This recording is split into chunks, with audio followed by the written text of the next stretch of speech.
കൽപ്പറ്റ ഈ ദുരന്തബാധിതരെ സ്വീകരിക്കുന്നതിന് വേണ്ടിയിട്ട് അവരെ വളരെ സന്തോഷത്തോടു കൂടി സ്വീകരിക്കുന്നതിന് വേണ്ടിയിട്ടുള്ള എല്ലാ തയ്യാറെടുപ്പുകളും നടത്തിയിട്ടുണ്ട്. ഈ ഉദ്ഘാടന വേള എത്തുമ്പോൾ എൻ്റെ മനസ്സിലേക്ക് ഓടിയെത്തുന്നത് 2024 ജൂലൈ 30 പുലർച്ചെ ചൂരൽമല പാലത്തിന് സമീപം എത്തിയിട്ടുള്ള രംഗമാണ്. നേരം പുലരുമ്പോൾ അവിടെ വെള്ളാർമല സ്കൂളിന് സമീപം കണ്ടിട്ടുള്ള ആ ദാരുണമായിട്ടുള്ള രംഗത്തിൽ നിന്ന് ആ പ്രദേശത്തെ അതിജീവിതരായിട്ടുള്ള ആളുകൾക്ക് അന്ന് കേരളത്തിൻ്റെ മുഖ്യമന്ത്രി ആ ദുരന്ത നാളുകളിൽ തന്നെ ലോകത്തിലെ തന്നെ ഏറ്റവും മികച്ച പുനരധിവാസ കേന്ദ്രം ടൗൺഷിപ്പ് ഒരുക്കുമെന്ന് പ്രഖ്യാപിച്ചപ്പോൾ വലിയ തോതിലുള്ള പരിഹാസമാണ് അന്ന് കേരളത്തിലെ പ്രതിപക്ഷമടക്കം ഉയർത്തിയിട്ടുള്ളത്.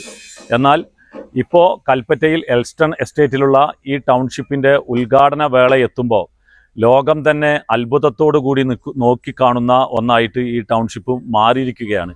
ടൗൺഷിപ്പിനകത്ത് ഇതിന് ആവശ്യമായിട്ടുള്ള പണം മുഖ്യമന്ത്രിയുടെ ദുരിതാശ്വാസ നിധിയിലേക്ക് സ്വീകരിക്കുന്ന ഘട്ടത്തിൽ അതിനെ എതിർത്തിരുന്ന ആളുകൾ പോലും ഇന്ന് ഇവിടെ വന്നു കണ്ട് ഏറ്റവും മികച്ച ടൗൺഷിപ്പ് കണ്ടുകൊണ്ട് ആഹ്ലാദത്തോടു കൂടി പോകുന്ന കാഴ്ചയാണ് കാണുന്നത്.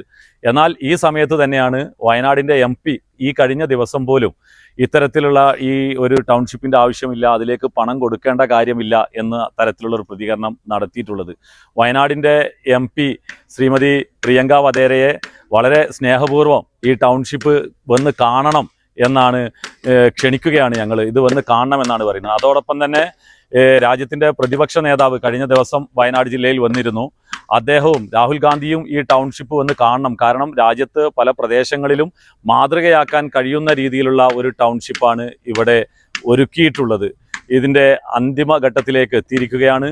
കൽപ്പറ്റ നഗരം, കൽപ്പറ്റ നഗരവാസികൾ, കൽപ്പറ്റയിലെ വ്യാപാരികൾ, അതുപോലെ തന്നെ യുവജനങ്ങൾ, വിദ്യാർത്ഥികൾ, തൊഴിലാളികൾ, എല്ലാവരും ആബാലവൃദ്ധം ജനങ്ങളും ഈ ദുരന്തബാധിതരായിട്ടുള്ള ആളുകൾ അവരുടെ വേദനയിൽ നിന്നും സന്തോഷത്തിൻ്റെ ഈ ടൗൺഷിപ്പിലേക്ക് വരുമ്പോൾ അവരെ സ്വീകരിക്കുന്നതിന് വേണ്ടി ഇരു കൈയും നീട്ടി സ്വീകരിക്കുന്നതിന് വേണ്ടിയുള്ള തയ്യാറെടുപ്പിൽ എത്തിയിരിക്കുകയാണ്.